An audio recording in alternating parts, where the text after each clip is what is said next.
December ২০২৫। ২১ December বাংলাদেশের সর্বোচ্চ তাপমাত্রা ২৬ থেকে ২৯ ডিগ্রি সেলসিয়াস এবং সর্বনিম্ন তাপমাত্রা ১৪ থেকে ১৮ ডিগ্রি সেলসিয়াস। সূর্য উঠবে সকাল ৬টা ২৮ এবং সূর্য অস্ত যাবে সন্ধ্যা ৫টা ২২। দেশের অধিকাংশ অঞ্চলে রৌদ্রোজ্জ্বল থাকবে।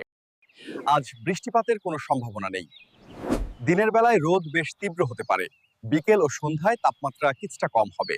বাতাসের গতি প্রায় ৬ থেকে ১১ কিলোমিটার প্রতি ঘন্টায়। এখন আমি আপনাদেরকে বিভাগ ভিত্তিক তাপমাত্রাগুলো জানিয়ে দিব।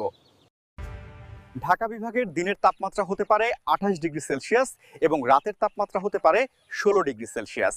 হাম্মন।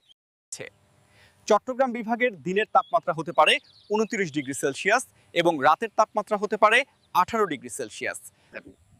রাজশাহী বিভাগের দিনের তাপমাত্রা হতে পারে ২৬ ডিগ্রি সেলসিয়াস এবং রাতের তাপমাত্রা হতে পারে ১৪ ডিগ্রি সেলসিয়াস। খুলনা বিভাগের দিনের তাপমাত্রা হতে পারে ২৮ ডিগ্রি সেলসিয়াস এবং রাতের তাপমাত্রা হতে পারে ১৫ ডিগ্রি সেলসিয়াস। বরিশাল বিভাগের দিনের তাপমাত্রা হতে পারে ২৯ ডিগ্রি সেলসিয়াস এবং রাতের তাপমাত্রা হতে পারে ১৪ ডিগ্রি সেলসিয়াস।